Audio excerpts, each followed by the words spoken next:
We have won a great victory. We have destroyed a malignant evil that has walked this earth in the form of a man for the last 2,000 years.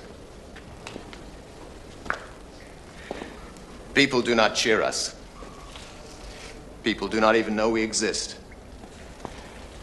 But we know the battle we fight. We know the evil we must destroy. I would like to send you back to your homes, to your lives. But our work here is not finished.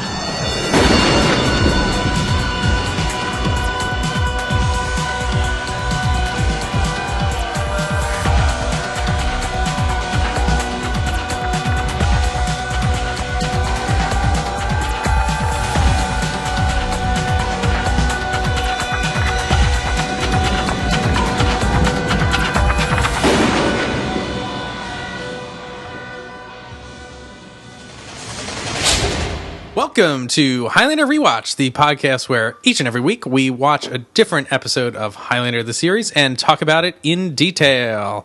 I'm one of your hosts. I'm Keith. I'm Kyle. This is Eamon. We're going to kick it off with another bit of interesting reader mail here.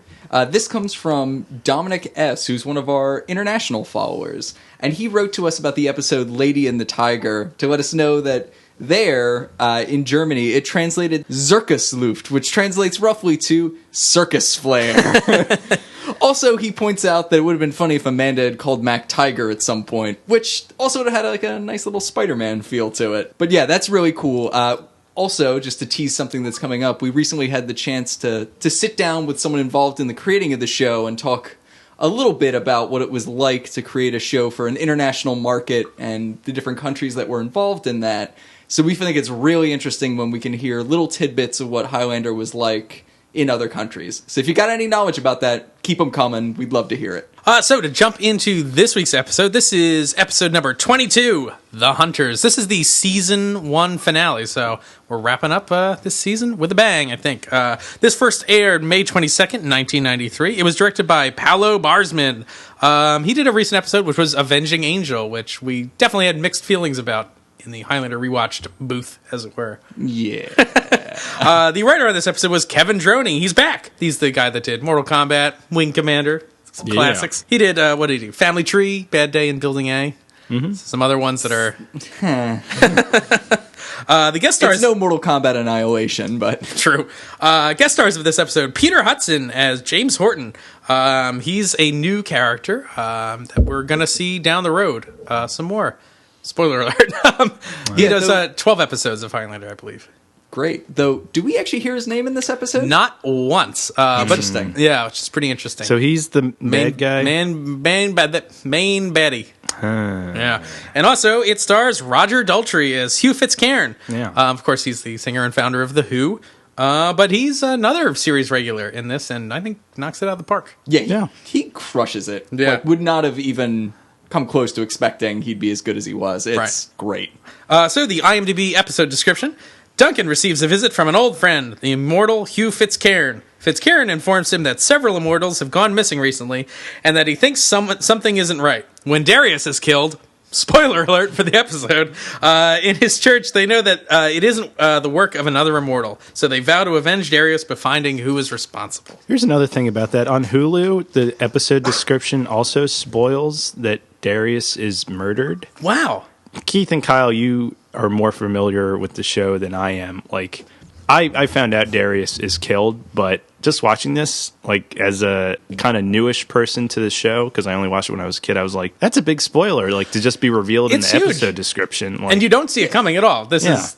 And he's a regular. He's one of the most beloved characters probably in the Highlander series. I mean, that's big. I mean, it is shocking. Yeah. And I don't remember what I thought the very first time I saw this episode, but very sad to see this character go. Definitely. Yeah. This episode opens up with Duncan and Tess getting a business going, or whatever. I'm sorry. Yeah, they're trying to incorporate a business for they're doing paperwork. Yeah. They're doing some rolling around in the sheets there. Yeah, which is a pretty taking common a roll in the hay. common opening for this show so far. Yeah, and he gets a buzz while they're doing all this. And I was wondering if this is supposed to be a callback to The Gathering, which is the pilot, which opens essentially in the same manner. With like the side boob interrupted by the buzz. Yeah. Oh, also, he gets a literal buzz kill. Very good. I don't get it. Well, you see, When a man loves a woman. they do a special dance. It turns out that at the door is, in fact, Roger Daltrey, who is just ogling. Like, his eyeballs are about to fall out of his face. I mean, Tess is a lovely woman, but Sure. he's really staring her down. He's Yeah. there. And Duncan's like, all right, can you get out of here? And I'll catch up with you in a second. Well, there's some really good dialogue here. Like, I think this is a really well-written, like, very short scene. Like, it sets up a lot of stuff. Like, so Hugh is staring at Tess.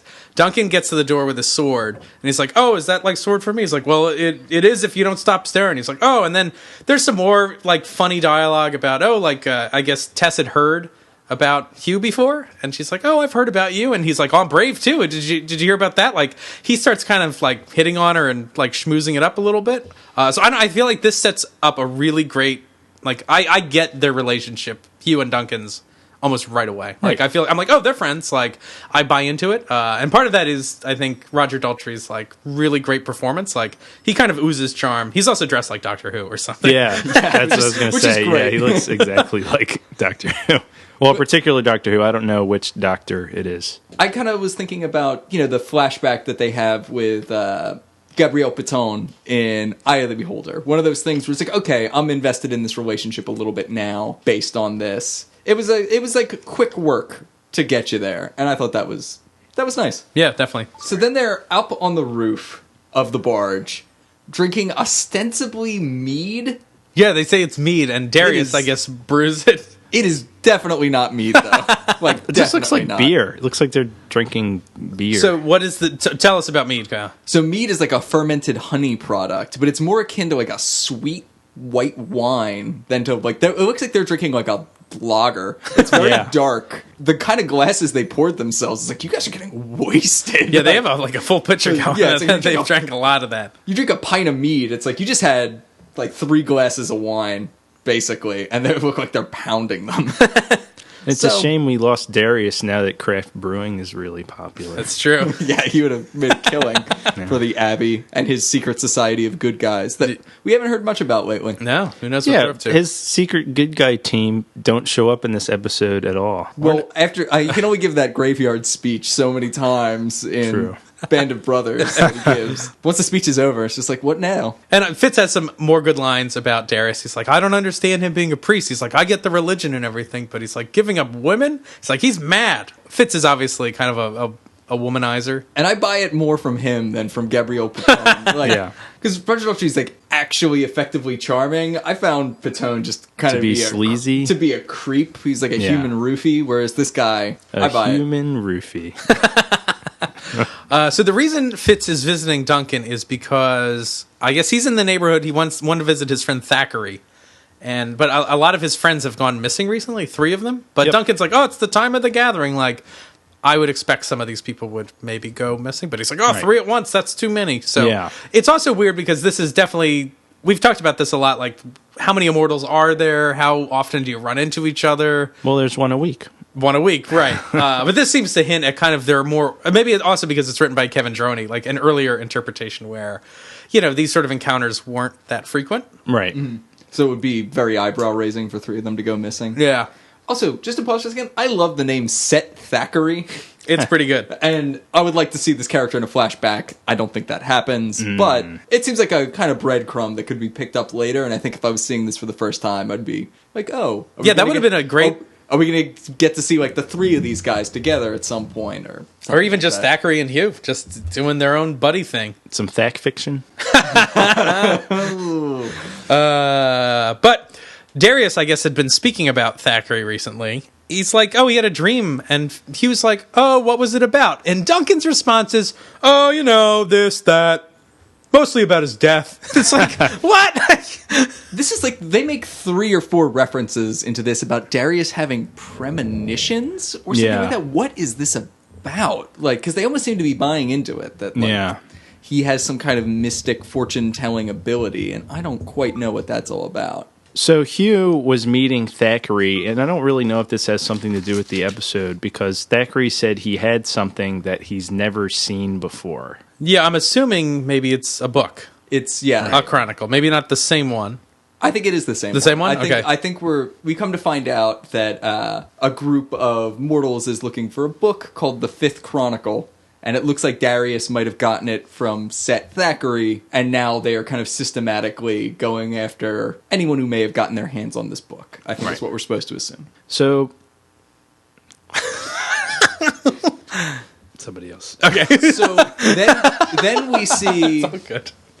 some kind of like, I don't know, almost like B-roll of Darius just kind of milling about the Abbey, doing nothing in particular, and then we cut to kind of a mysterious crew of people that rolls in on the church. So this just looks like a bunch of like college professors on a field trip, or librarians or something. Like they pull up in a minivan. And they're a nerdy bunch, so, and they've all got like elbow patches on their jackets. Yeah, and this is the least intimidating group of like villains that has ever been on the show, and they like accomplish like one of the most dastardly deeds in this season. And I'm just like, there's some weird dissonance or whatever you want to call it going on with this group. I don't know. Yeah. These aren't like the over the top villains in other episodes, like that look like villainous or are threatening in any way. Like they're over the top later in a few different ways, but here I'm just like, so are these guys like auditors? Like I don't know, like. And just the choice of the minivan, like I can't get over that minivan. Yeah, it's not even like a creepy like white molester van. It's like, let's go to soccer practice. That's right. Someone call Chewbacca, somebody call Han Solo, and fight about it. Van. So back at the barge, Duncan, I guess, gets worried and calls Darius, and Darius doesn't answer. Well, here's the thing: when the suits go into the church, when they're walking towards Darius's office, there is a phone ringing. Oh, yeah. So they set this up, but it's very like pieced together. Interesting, because I'm guessing they didn't have. Did we say this? No, we haven't tackled this issue. So Werner Stocker, unfortunately, he passed away before this episode, or became ill before this episode? Became extremely ill. He had like a brain tumor. Like an embolism. Yeah. I guess he didn't tell anybody about it, and right the day before they were supposed to start shooting, he fell so ill that he was unable to do the shoot. Right. So this is all like written overnight by David Abramowitz to like repiece this episode together in some way. So they actually use stock footage, like the footage we saw of Darius walking around. That's from For Tomorrow We Die. I'm assuming like the phone call, like that's some Foley that's added later, that sort of stuff. But anyway, right. So Mac and Hugh are calling and he doesn't answer. So they figure something's up and wrong, and so they're like, we gotta go. And so Roger Daltrey runs up the stairs and trips. He trips. The steps. And it's another one of these weird instances in this show where it's like, take two? ? Nope. Like, we're going. Here's the thing about Daltrey in this episode is he's a phenomenal actor, but his physicality leaves a lot to be desired, which I can't blame him. Like, he might not just be a stunt trained guy, but he's doing a lot of tripping and stumbling. And I think that's kind of part of I think they worked that into the character, honestly. Sure. That he's like a little bit bumbling, but somehow makes it on like charm and cunning. Yeah. In some that way. hair. That hair. Because I think that's even present in the flashbacks. Because we see a nice flashback of the two of them, and Duncan, of course, is Duncaning the crap out of everybody, and Hugh's kind of bumbling around, and I think he gets stabbed at one point. Yep. And he also trips in that flashback, too. Yeah, I think that's supposed to be part of the charm. Interesting. Duncan and Hugh head out to the church. There's an interesting bit of buzz talk here, because they're outside the gate, and Duncan is like, I don't feel him, so he must have some, like, Duncan is aware of whatever proximity you're supposed to have to sensing an immortal, and for, I guess, this is pretty far away. If Darius is inside the church, and he's outside the gate, like, that's a good, 100 feet? Yeah. Probably. So, I think that's a really effective, ominous use of that. Like, it's like, oh shit, we don't feel his buzz, like, what's up? He's either gone or... Right, and as we find out, he never leaves the church. So they go in, and should we play this clip of... Yep. Yes, absolutely. Okay. And we should put this up on Facebook, too, because it is righteous. So Duncan is walking into the church. This is a great shot, too, because it's like a low panning shot of all the chairs. Some of them are neatly, lined up, and then you slowly see that they're all like toppled over. So there's been a struggle.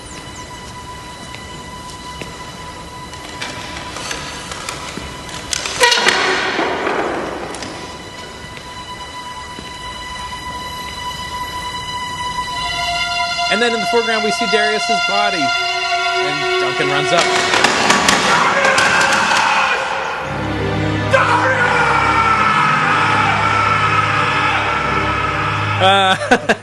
Oh boy! All I could think, like when Duncan just throws his head in the air and yells, is like the Kevin Sorbo clip where he accidentally reads a stage direction and just yells disappointed into the air. Just disappointed, Darius.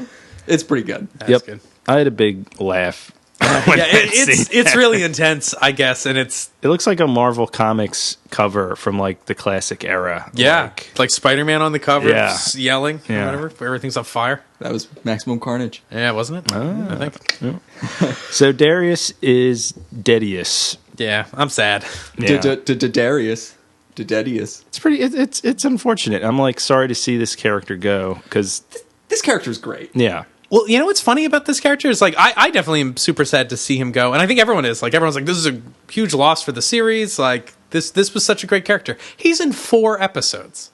Yeah. Isn't that weird? Like it doesn't seem like he's in so few, but like I think that's a testament to how great Werner Stocker is, the writing of the character, like and the stuff that this character brings to the show. Like he brought a lot for only 4 episodes. I think he brings more genuine performances out of Adrian Paul also, and I don't know if that's just their chemistry or direction or writing, but I definitely bought into their relationship immediately. Yeah. And Werner Stocker's just got, I don't know exactly what his accent is. I guess he's German. But he's just got like a really compelling voice. Like just the way he speaks is kind of naturally attention-getting. He ends up having some good exchanges with Duncan. He's got kind of a good checkered past that's kind of grabs the imagination. Yeah, him and Duncan actually have like real conversations, whereas like I feel like Duncan and Tess used to be kind of Duncan's the person he would like confide in or whatever previously, but it would usually just be Duncan telling her something. He'd be like, "Oh, this happened, and I'm gonna do this," and like I never felt like they talked about anything really. But this is like much more of a back and forth, I think, with Darius. Yeah, and it's good to have someone who's both wiser than Duncan, because sometimes we've talked about it falling through the trap where like Duncan just knows things. This gives like another outlet for him to have discovery without it having to come from him. He's a good sounding board. I don't know. There's a lot of good stuff here. There's also a weird line here when Duncan gets back. Like he talks to Fitz about this. He's like, "Oh, Darius didn't believe his premonition," and this whole line is like read a little differently. It's like, wait, the premonition was about Darius's own death, not about Thackeray's. Thackeray's death. Exactly. Yeah. And so I was like, what is this about? So I checked the script, and again, there's some lines cut.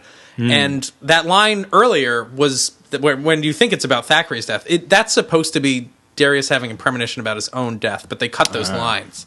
But then in this, they leave that kind of element here. Yeah. So Darius had a premonition about his own death. This might be picky, but during this conversation, because they're talking about how did someone kill Darius, Hugh says no immortal would kill him here. He doesn't say no immortal could kill him here. Yep. He definitely, it's a W, he says would. So this just reintroduces this question of what the convention of Holy Ground really is. Because that implies that it's a custom. Right. Right, the use of would, that, an immortal could kill him there, but would not do so. Yeah. Whereas he doesn't say it's impossible. I don't know. Just another... No, definitely, and that's certainly very intentional because jumping a little bit ahead, there's another scene where Duncan is talking to Tess about what happens, and he says a very, very similar thing. He says, even the most evil of us wouldn't desecrate holy ground. Not couldn't, but wouldn't, again. So they've used that word twice, and so... I still think that it's just magic and they can't do it. I'm still very comfortable with that interpretation. I would prefer that interpretation. I also would prefer that interpretation, and Yeah, I do me think too. the show stays consistent with it. Like, we never actually see, to my knowledge, someone truly break it that I know of. This holy ground thing always makes me go back to Slan the cat. I'm like, there's no reality, and I feel like Slan would adhere to this rule if he didn't have to. Like, yeah. He's so evil. Like, I don't know. Yeah, all these what's guys stopping are him from having this so one evil. thing he wouldn't break? Right. Like, Yeah, he's willing to rearrange Tess's face with a buzzsaw, but like killing someone in a church, yeah, he would absolutely do it. And even in the movie, do you think that Kurgan, except out of playing with the victim, would care about Holy Ground unless he couldn't actually do it? I don't think so. Yeah. Yeah. So back on the barge, Richie shows up and he's like, "Hey!" He comes in not knowing what's happening. He's like, "Oh, what? Somebody die here?" Big star. Yeah, Yep. big star. And of course, someone has. And he's like, "Oh man, I'm sorry, guys." Can't do anything to help. Yeah. Duncan just kind of whispers it in his ear. Yeah, he like brings him in close and he's Yeah. like, "Hey." It was just like, hey, Darius. shut the fuck up. So they start bringing up some questions at this point. Hugh's wondering, like, how did this murder happen? Like, how did they know who Darius was? How did they know to behead him? There's all these kind of hanging questions in the air. Right. So they're off to kind of see if they can find answers. So they go back to they're going to go back to Hugh's hotel room to look for his notes from his conversation with Thackeray. Back at Fitz's hotel, there's some goons like staking the place out, and they end up, I guess, kind of ambushing Yep. Duncan and Fitz, and there's a big kind of chase scene. The goons run away, and Duncan and Fitz are in hot pursuit. That's right. So they escape in the minivan again, but Duncan's hot on their trail and kind of pulls one out of the minivan before they can slide the door shut. Can we call this the turtle van? Yes. For Yeah. reasons that are coming up with their choice of weapons. Yeah. Yeah. Oh, yeah. Yeah. We'll save it for then, but from now on, it's the turtle van. So Also, it shoots pizzas. this is the second time we talked about Ninja Turtles on this show. Yeah. Soft spot for people our age, I think. What's your favorite turtle, Kyle? Probably Raph. Eamon. Used to be Donatello. Now I also think it's Raphael. Yeah, Donatello's like the safe answer. Yeah. Man, I also actually used to like Donatello when I was Yeah. a kid. I liked that he was like brainy, and I liked his bow staff. I liked But- his bow staff. That Yeah, was the but then I think I'm also more of a Raph guy. All right, you guys are a bunch of followers. I'm changing it. No, it's, I think we're unified here in our turtle answer. In our turtle power. Yeah. Woohoo! What are one of your favorite characters from Dimension X?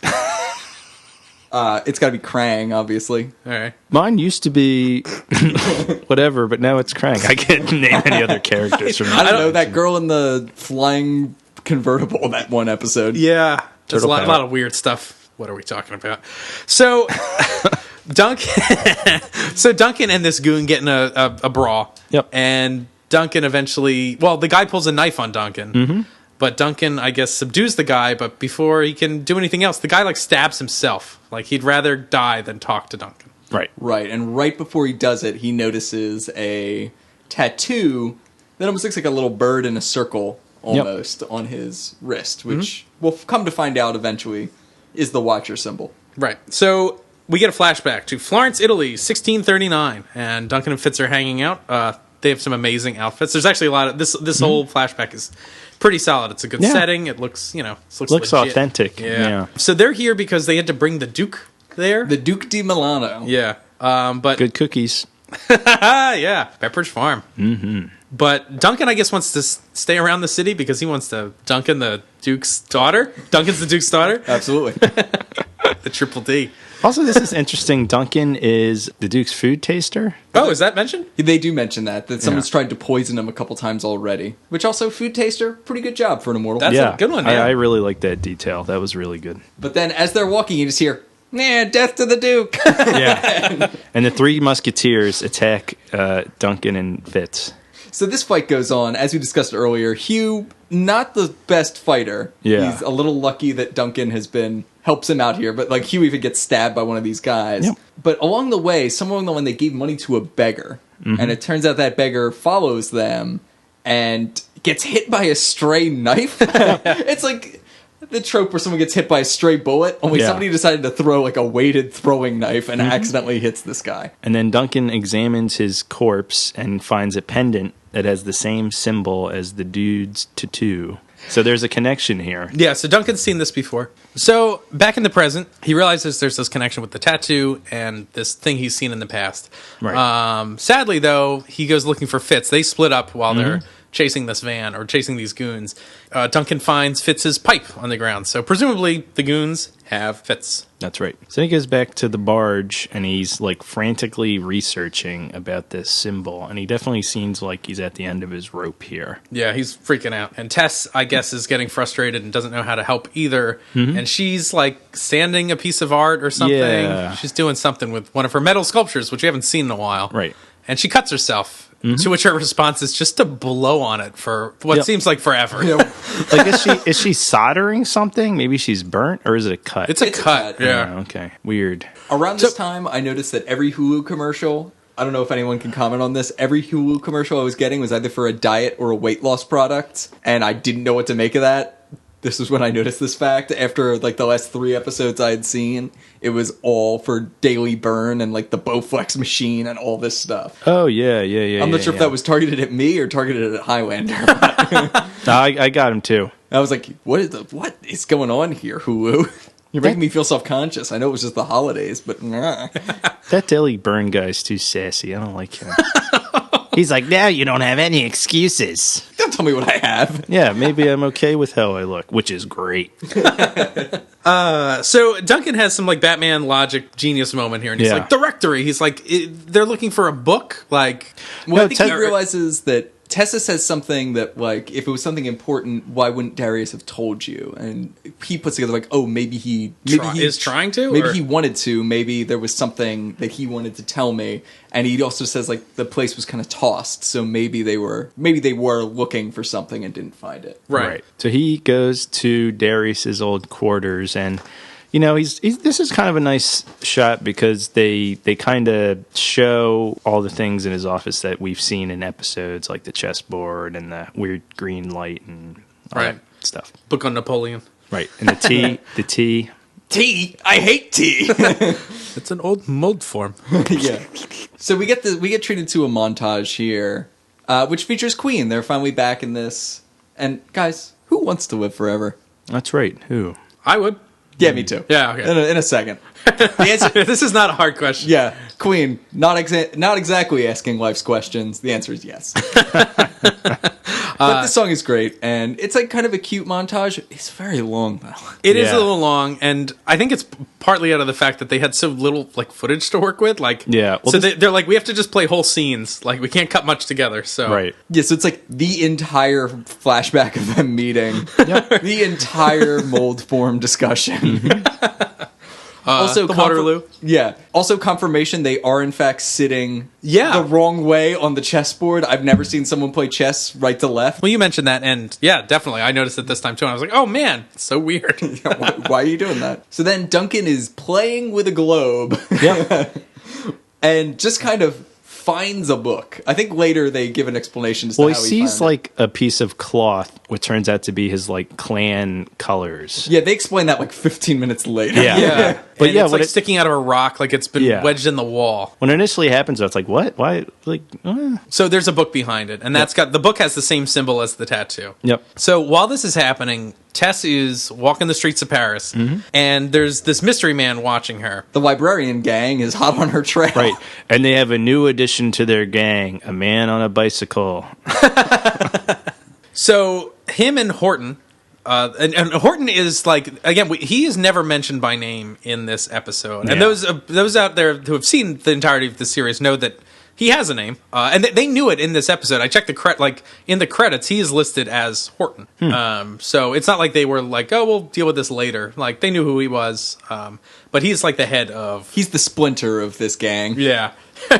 So he pretends to kind of save her from this bicycle dude, and it's all a ruse because he wants to see what the deal is with her hand because she has a bandage on it, and he's like, oh, let me see her hand, I'm a doctor, and he just like rips the bandage off and sees that it's still cut. Right. So I guess they were trying to see if she was immortal or not. Although I think having a bandage on would give that away. Yeah, well, it could be for show or who knows. But right, because they can't determine who's immortal or not, which is a question I think Fitz raises earlier that, they're not getting a buzz, obviously. So Right. So they have to do some digging. I think the logic is that maybe you would put a Band-Aid on immediately, but it would eventually heal. Right. So you wouldn't have like a open wound necessarily, even if you bandaged it. So then Duncan and Tessa have an almost incomprehensible conversation, which is the next piece of this puzzle somehow. Yeah, so she's revealing to Duncan that, like, oh, it must have been them. Like, they were following me. I didn't know all day. And so then this happens. Who's Richie? At the antique dealer, Rue de Moineau. I wanted to go, but he insisted. Huh? Why? So At the antique dealer. Brrr. She says, at the antique dealer, Rue de Nemo, I wanted to go, but he insisted. Like, these words rhyme with each other. Yep. It's really... I had to listen to this like 4 times to figure out what the hell she was talking about. So that's good. So, I think that's amazing. So Duncan goes to see this antique dealer, and then... Well, this is funny because Richie... They like kind of switch places. Like, Richie is actually on his way out. Right. And I found, like, this is odd because Richie's leaving. There's a goon there watching him who does not follow him where he's going. Right. And also doesn't attack him. Like, the whole crux of this is, like, Duncan's worried. He's like, oh, he's going into the antique store. Like, you are a target, so is Richie. Right. I bet he's in danger. Not true. Like, they don't attack Richie at all. Like, Maybe they're still following him. Well, but they didn't. Yeah. Wow, that one guy We just... don't know that. That one guy just stood there. He Yeah, hung- that one guy, as we come to find out, there's a whole team of like 8 of these dudes. Maybe he's just passing it on to the next guy to follow him. I guess, but then he just hung out there for a while. It's like, wouldn't he just leave? At that point, he's like, oh, Richie left. He's like, I guess my work here is done. Maybe it's the end of his shift. Maybe. Well, Duncan also made him, so he probably... So there's a pretty great scene here where Duncan misses Richie. He's at the antique store. He sees this guy who looks suspicious. So he starts questioning him. And I thought this was a kind of a great use of Duncan's immortality and, I guess, vast knowledge, that he knows all these languages. So he starts asking him, like, do you speak English? Like, you know, German? And he goes through, like, the whole thing. He's even like, Ni xiao zhang minhua, which is, how about Chinese? This is pretty great. Yeah. So he's following this guy, and this dude kind of starts walking away and leads Duncan into this, like, courtyard area. And some guy strolls up and just, like, pulls a sword out of his, like, tweed jacket. This is amazing. Everything about this is so good. So the librarian gang like jumps out and decides to jump him with the best assortment of weapons ever. We've got one guy who's got some kind of like hooked chain. We've got this guy who has a Bowie knife. Another guy with like nunchucks. Yeah, did you think there weren't nunchucks in this episode? Because there are. Yeah. Then another guy has like a tonfa, and then just the piece de resistance is the guy who comes up and there's a POV shot of Duncan getting pepper sprayed. And one guy who has fists. Who's just Fist of Fury. Yeah. And Duncan is kind of getting his ass kicked by Yeah. these guys. He's okay until he gets pepper sprayed. Yeah. No one's ready to get maced. Somebody pepper sprays him right in the face. Just drills him. It's amazing. And just seeing these nerds with these like ninja weapons, they are the turtles. Yeah. So everyone's like looking on as well. Like this is like an office comp. Like I don't know exactly what this building. It's a Yeah, big, beautiful it's a old building with a weird- courtyard. But yeah. people are like kind of starting to gather around, like at the windows and watching what's transpiring. All these people's reaction shots are very silly and made me laugh. So they're like, wait, what am I looking at? yeah, the director was like, "Look surprised," and everyone's like, "Oh, like really Gracious." The only thing that could make this scene better is how it actually ends, which is the first time we ever truly see Richie do something heroic, and it is cold. So he busts through on his motorcycle and takes out 2 guys immediately by doing like an Akira style slide on his motorcycle. Yeah, he like goes completely horizontal on this motorcycle and just wrecks these 2 nerds. It's awesome. And then gets up and awkwardly stumbles towards one and punches him out. Oh, does he headbutts somebody with his helmet, right? Which is awesome. Yeah. Yeah, it's like Richie is all of a sudden like the last action hero. And it's And then he takes somebody's nunchucks and starts like flailing them at people to like keep them at bay. yeah. I do think for the next season we should do a Stan Kirsch owned count. Yeah. He's got to start at like a -3 for this Yeah. though. Like this is some serious badassery. Yeah. Maybe the most badass we will ever see Richie be. Yep. Aside from that time where he was bashing that guy's face into the pavement on that one episode. Yeah. Over and over and over. Yeah, he hulks out on that Yep. man. Duncan's like, why'd you come back? Like, and he's like, oh, I wish I could say I was like here to save you, but he's like, that was actually this cute blonde girl in the antique store. Yeah. So I don't know. I guess Richie was just around the corner and was like, you know what? I probably should. I'm going to go back and see if that girl's there. So luckily for Duncan. So Duncan's like, oh, like I didn't think I'd ever be so thankful for your libido. Yeah. So that's good because Richie's libido, as we know, is in Meltdown. And Meltdown. He's a virile young lover. It's true. Here's a weird thing. So the reason they stopped fighting is because everybody has now poured out of the office and is like witnessing this and telling them to stop. So like everybody kind of just stumbles away like, oh, nothing to see here. Richie goes to pick his motorcycle back up and then for some reason doesn't, and also keeps the nunchucks and like puts them in his helmet as they're leaving. Like a souvenir. Yeah, so I hope these nunchucks come back. I'm not one sure day. those are street legal everywhere. We finally now find out what's happened to Fitz. They cut to like this Paris townhouse, which I think looks suspiciously like, is that like Gabrielle Pitone's apartment? I think it might be. Yeah. I think they're using that exterior at least again. So Fitz is like chained up in the basement, and he's like, "What are we playing? Dungeons and Dragons?" Dungeons and Dragons. No, you're not playing Dungeons and Dragons. Yep. That is not Dungeons and Dragons. So these goons show up and they shoot him in the chest with a crossbow. And so the whole thing is that they're just trying to figure out if he's immortal, but like they had to shoot him? Yeah. This seems insane to me. This was a bit Well, they much. had to kill him, I guess, right? I don't know. Well, they could have done what they were going to do with Tess. They could have given him a little cut and just Well, I guess see how it went. maybe they felt like they had to kill him because he knows too much. Oh, maybe they would just we're going to kill him anyway. Like no matter Yeah. what they do, like he's either immortal and we'll kill him, or we kidnap this guy. So it's enough of that. Like, Yeah, he's an immortal sympathizer. Well, and Horton's interrogating Roger Daltrey, so I could just guess you could say that in this scene, Horton hears a who. Oh, God. It's funny because it's true. oh my god, that's amazing. All right, I'm done. Off the podcast now. It's too bad the mic is in a stand because you can't drop it. Yeah. Yeah. Sorry. I don't know if I should give you a hug or say fuck you. I think fuck you is That's pretty appropriate. good. Yeah. You could just hug him and then tenderly whisper in his ear, "Fuck you." Very good, Eamon. I will be laughing. I'm still laughing about that. I can't stop laughing about that. It's very good. So we leave poor Roger Daltrey, who was just shot by a fucking crossbow. Did they shoot him in the heart? It's I definitely guess- like in the chest. It's Yeah. not good. It's a career ender, whatever Yeah. it is. So, as Horton is interrogating him, I kind of wish this scene was a little lighter or wasn't so kind of damning for Horton as a bad guy, because he's like, I wonder how much pain an immortal could endure before he goes mad.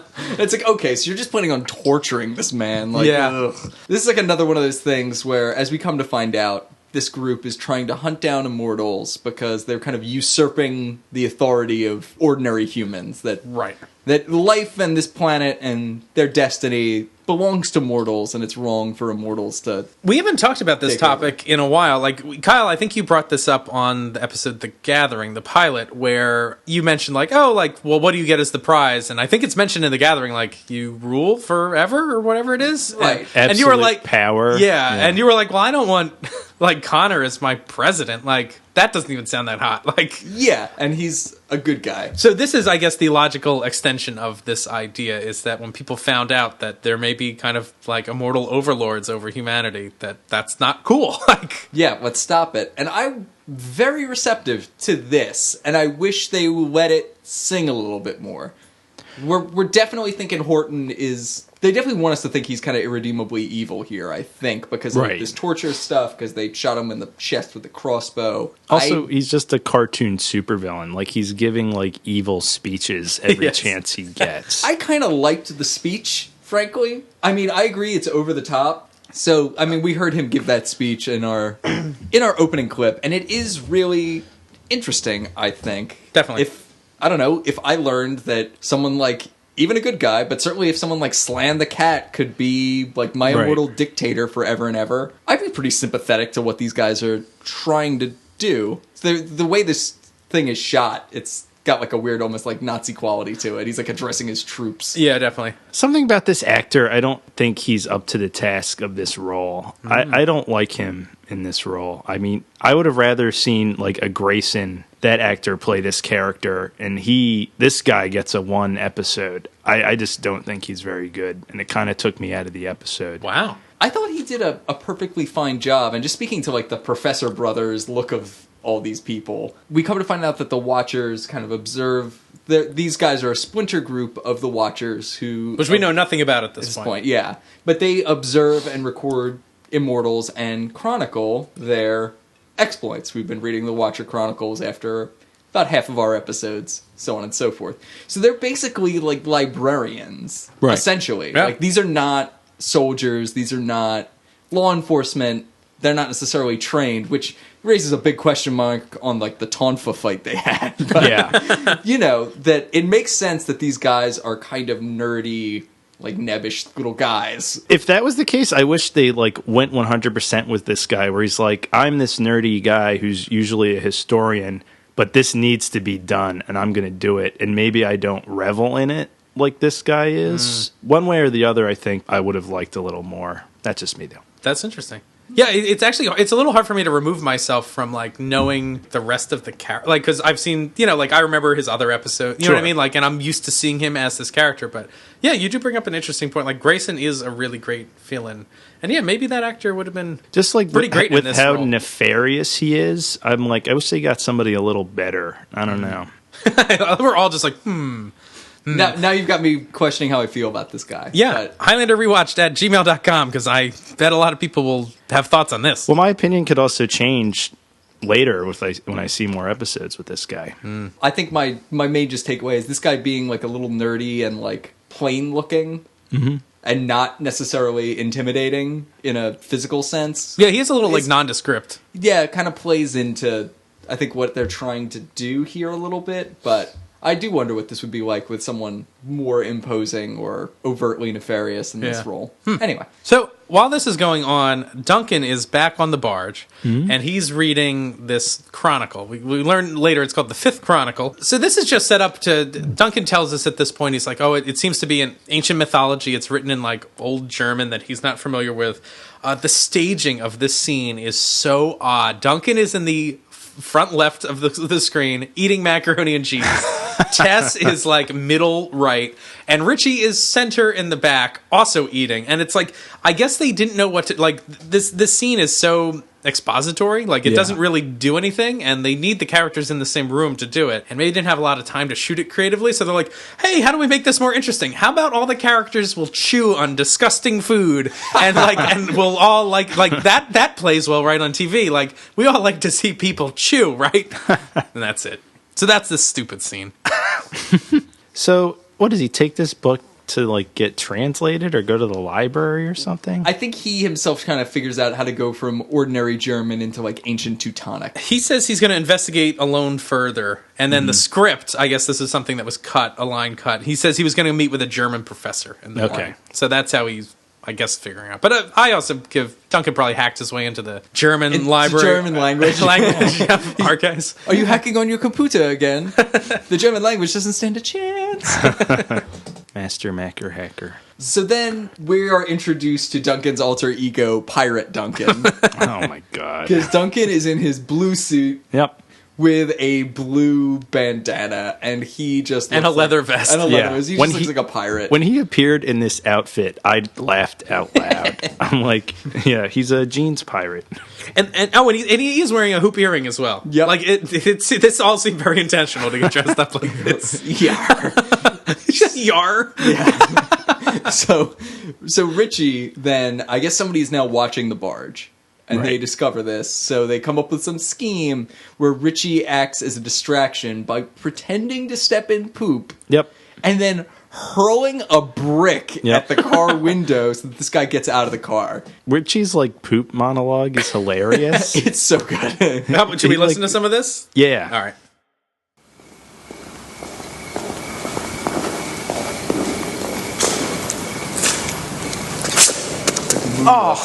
Oh, man. Oh. There's always people and their dogs. I can't believe... You believe this? Again? No, it always happens to me. Oh, this is disgusting. Always, all the time. Get this stuff up. Maybe you got a Kleenex or something. Can you believe this?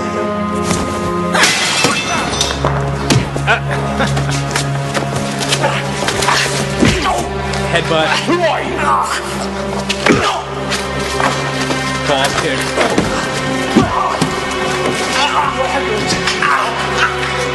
Talk to me! Start him in! Kill Darius! Where are the other trucks going? Pirate Duncan whips this guy. Yep. Nothing in the car. Move the barge. See, he's even a boat captain. So that poop monologue, that's every actor's dream, right? Yeah. Would you? Would you? Please, people. Walking the dogs. God. In my notes, I have a picture of Batman I drew next to that scene. Darius to Darius to Darius. Is it Darius or Darius? Both. Yeah, I guess depends on who says it. I always say Darius, but that makes it sound like it's like a dairy farm. I think that is that My just our dairy farm, accent here? Darius. We say everything like coffee. Yeah, but Duncan says Darius. I buy it. Yeah. So after this, they move the barge. That way, this guy can't track Duncan's movements anymore. So this guy's left with no choice but to retreat back to their Dungeons and Dragons lair. And so Duncan then stalks this guy, and this guy passes his stealth check. Yeah. It's opposed by his perception roll, and he manages to make it to Horton's lair. Yeah. So this guy has no luck because once this guy gets back to like the HQ, Duncan once again like is headbutting and beating the shit out of this guy, which is pretty good. Also, Duncan saves the day with a drop kick. At this point, Fitz is being brought to another room in this basement, and they're gonna cut his head off with a guillotine. And Horton gives this kind of rousing speech to his troops. So why don't we play this, and we can talk about this speech. Making a great mistake. I've been friends to generations of men. Your grandfathers, your great-grandfathers have slain tyrants who have made slaves of your enemies. You ungrateful encephalopods. You are an abomination before nature and in the eyes of man. There is no glory but ours. No destiny that is not of our making. It's pretty good stuff. I don't know if I heard this right, but did Hugh just say he made slaves of Horton's enemies? Is he making slaves of anyone? He says, I've slain tyrants, and then it's a little unclear. It sounds like he says, and made slaves of your enemies. I guess he could have, like, if these tyrants are making slaves of your enemies, then why are you killing those tyrants? So he must be saying that he made slaves of their enemies. Hugh, man, come on. I know we just listened to the clip. I can't remember what he said, but I think he was trying to say they were going to make slaves of you, but we killed these tyrants to protect mortals. But it's the phrase is definitely slaves of your enemies. Write it again. Great mistake. I've been friends to generations of men. Your grandfathers, your great-grandfathers have slain tyrants who have made slaves of your enemies. Who would have made slaves of your enemies. Encephalopods. Isn't that bad for you, Abomination. Yeah. I guess he's just not into slavery. I guess, but it's like they would have made slaves of your enemies. It's like, let them, I guess. Well, he's got a moral high ground here. I guess that's just a confusing sentence. It is confusing. Well, hey, I've done something constructive for your enemies. Yeah. Here's another weird thing. So Fitz is very concerned about mortals taking his head because his quickening won't go to anybody. Is he wondering, like, did they want his power? Did they kind of know how the game works? And is he saying, like, oh, like, if you do this, there's no good, like, you won't get anything, so why do it? Maybe.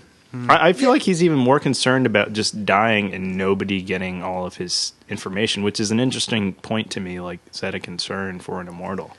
Well, I guess maybe there's some sense in which you, like, live on through the person who killed you. Like, if they do, in fact, have, like, your memories and knowledge, you're kind of become a part of them. Though that's never really fully explained. But he does really specifically say here, like, all that I am will be lost, like, all my power and knowledge will be gone. Yeah, he makes a good case for, not killing him. Yeah. I think. He killed tyrants who would have made slaves of your enemies? So, at this point, Hugh gets the buzz, and he, I guess, is assuming Duncan is coming. So he starts stalling, I guess, hoping that Duncan will save him in time. So he starts asking for, like, a last request and all this. Let's take a puff of his pipe. They're not really into that, though. Well, here's what it's like, oh, can I get our last request? And the guy's like, no. And he's like, oh, come on. And he's like, okay, what is it? And he's like, can I have a puff of my pipe? And he's like, no. So I'm like, why'd you ask him what it was?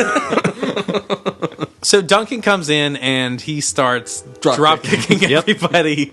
There's nunchucks that are thrown. Yeah, and Duncan kept Richie's nunchucks and used it against them. That's good. Turnabout is fair play. And then he plays a game of Ring Around the Rosie with these guys. He runs up the stairs and jumps down a couple times, and people just keep chasing him. It's kind of funny. So he messes these guys up. Pop goes the Duncan. Yeah. But once again, non-lethal police weapons save the day as Horton tases him. Another weapon to add to the list in this episode's arsenal. Taser. This Ninja Turtle episode. Wait, which one of the Ninja Turtles used the taser? I'm assuming it was Donnie because he does machines, but whatever. That's true. So Duncan takes his sword out and cuts the taser line. And he starts asking Horton, why are you doing this? What's the big deal? We're not really your enemy. And then Horton says, well, it's the prize. He doesn't say the prize, but the prize is basically why he's doing this. Mm-hmm. Also, side note, during this whole fight, we missed a couple of great moments during this. The best one being when a guy just leaps out in front of the camera with 2 knives. Oh, yeah. And he points both the knives at the camera. Yeah. It reminded me of Big Trouble Little China. Pretty much everything Kurt Russell does in that movie. Yeah. He's always just jumping in front of the camera and accomplishing nothing. And it's great. That's basically what happens. And then at one point, I think it's actually the same guy, is holding Duncan. He's got him in his special move, a full Nelson. Yep. And Horton accidentally cuts this guy's throat with Duncan's sword. Yeah, Duncan does a duck, and then this guy gets his head chopped. Yeah, oldest trick in the book, ducking. Yep. So Duncan kicks Horton, and Horton kind of just runs away. Yep. At this point, and so Duncan's able to save Hugh, who's very happy, and he thinks that the women of the world will be quite happy as well that he has been saved. Much like Gabriel Patone. So there's a trend here in Duncan's friendships. Yeah. Duncan has an interesting line when he's kind of berating Horton here. He's like, you kill us and you hunt us, but you want us to play by your rules and show you mercy. Because Horton kind of becomes a blubbering coward at this moment. Yeah. This is one of those things that doesn't quite read well for the character. He's apparently just very cowardly, and you just saw him kill one of his own guys remorselessly, and then he's just like, please don't kill me. But Horton lives to fight another day and gets away. Yeah, so then we've kind of got the denouement of this episode. We wrap up back on the barge, and Duncan is giving a eulogy to Darius. Also, interesting thing here is, just to go back a little bit, when they're at the church, him and Fitz decide not to tell the police. They're like, let's not tell anybody for a couple days. Let's figure this out. They won't discover he's missing for a while. So, I don't know. I guess I'm a little concerned about how flummoxed about how they cremated him? Yeah, exactly. What do they have, a drive-through kind of crematorium where you can just bring a body by and, Tessa's got to kill him. Yeah. I guess she might. Yeah. That's a great point, Keith. Thank you. Yeah, they kind of gloss by, do they ever report that to anybody? Also, maybe I'm being picky here. But Us being picky? Yeah. It doesn't seem like there's enough ashes for a human being. Duncan, tosses out a couple handfuls, and the jar is just empty. Well, maybe been snacking on it all day. maybe they just burn his head. That was all they had? They just burned his head? They're like, I don't want to drag his whole body around. I got a cooler here. I'll just put his head in there. Well, if they had to do a backstreet cremation, how much is an illegal cremation going to run me? We'll just do the head then. Yeah. Let's play this clip of Duncan's eulogy. Yeah, following that, a very tender eulogy. Oh, boy. 1,500 years ago, you led an army of barbarians to the gates of Paris. You disbanded your army and spared the city. But you broke a promise to yourself. To march west from the Ural Mountains until you'd reached the sea.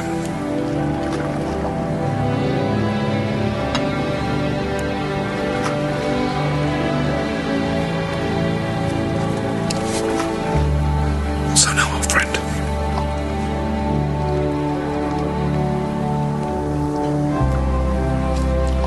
travel on. Go where you never went.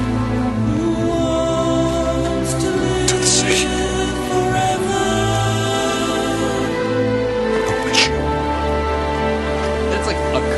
That is like a cup of ashes. That is it. You couldn't even bake a cupcake with that. Oh my gosh. So that's sad. I do like the end of this episode. Yeah.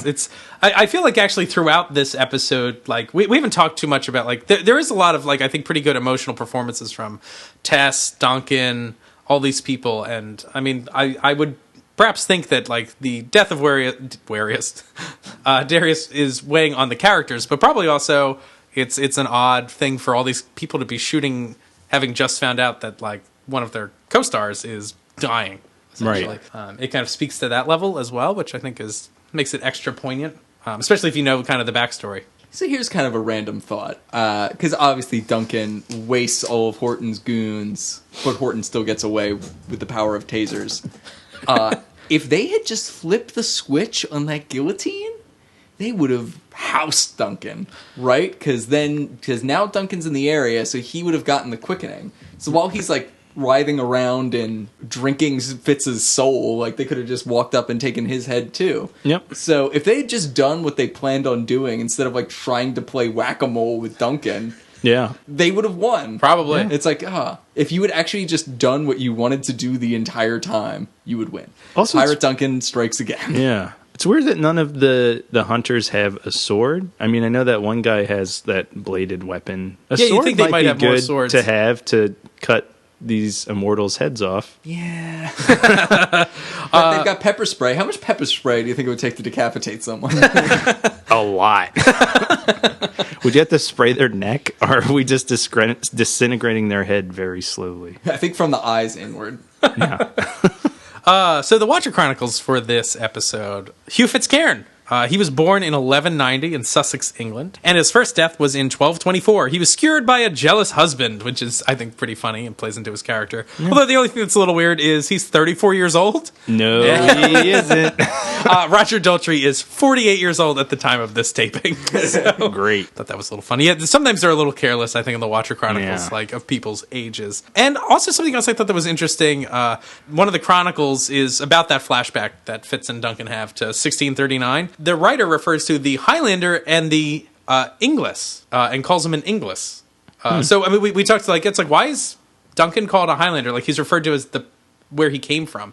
But in this instance, the chronicle refers to Hugh as an Inglis, which would be someone from England. So I thought that was kind of interesting. Interesting. Is that like a term? I've never heard that. I've never heard that term. It's an old one, I think. So I thought that was interesting. Inglis. And then just a weird note I wanted to mention. In my notes on this episode, I type them on my computer, and so I always have lots of weird autocorrect things that pop up in my notes. Like, Duncan is often changed to Dunce, which sometimes is very fitting. But Horton was constantly being corrected to Hot Rod, which I thought was good. So in general, I like this episode well enough. It does have, like, a lot of campy elements to it, but... also, like I mentioned earlier, it's hard for me to kind of maybe step back from this episode a little bit because, like, I know the character of Horton, I know his many other appearances, and I do like this plot thread a lot. But I'm curious if, it is maybe a little clunky of an episode with a lot of cartoon violence. I give this episode a huge pass on that. I'm going to say I kind of love it, actually. I think that the introduction of this group of mortals is a huge step forward for the series. Like, I think it needed a persistent threat that was not just a freak of the week immortal kind of story. This really provides that. I also think the kind of intellectual underpinnings behind Horton's crusade are kind of fascinating and interesting. I kind of wish he was less evil than he was, as I mentioned before. I think this is big. It's like a big step forward. Also, seeing the way this lays the groundwork for future episodes, this gets two big thumbs up, I think. What do you think, Eamon? I was a little let down by it. I was expecting a little more. This episode was also written in 24 hours. So considering that, I mean, Hugh was really good, and I'm looking forward to seeing more of him. Yeah, he's maybe my favorite part of this episode. He's great. Like, Roger Daltrey crushes it. And Yep. Yeah. And the fights were fun. I was just maybe a little disappointed as a season finale, but again, there are some circumstances behind that. So this is the last episode of season 1, but that doesn't mean we're done here. We're still rewatching and doing other things.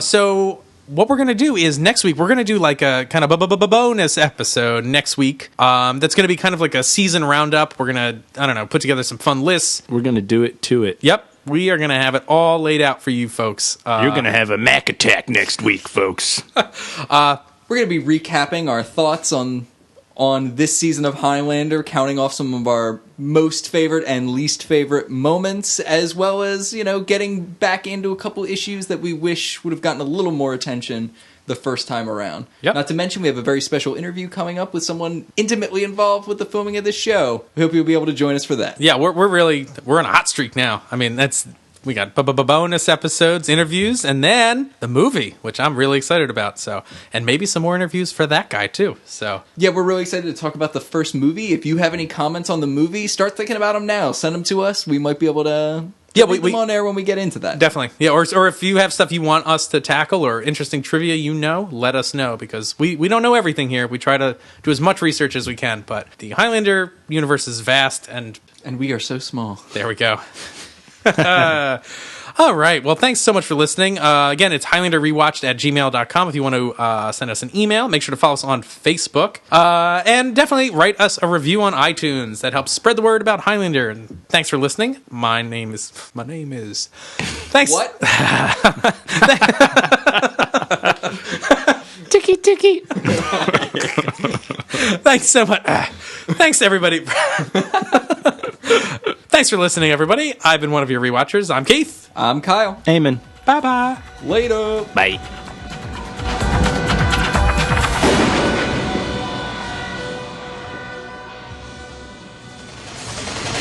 So they go back to they're going to go back to Hugh's hotel room to look for his notes from his conversation with Thackeray, because he takes notes when he has like phone conversations with people.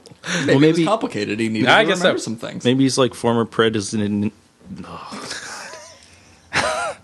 Former President Lyndon Baines Johnson, who I believe recorded every phone conversation he ever had. I think you're right. Yeah, he's just like that. So you know about history? Yeah, I knew that.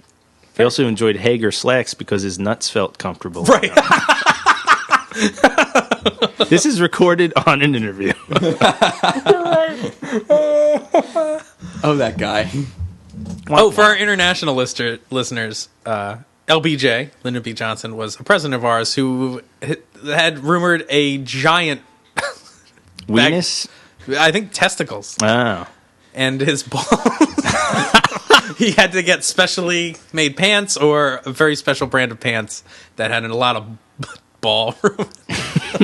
Also, it's kind of funny because he was not known for being a particularly brave man in life. Apparently, when he was in school, he used to challenge people to fights and talk a big game and then just, like, flail wildly at them and go like, eh. So, LBJ, interesting character to say the least.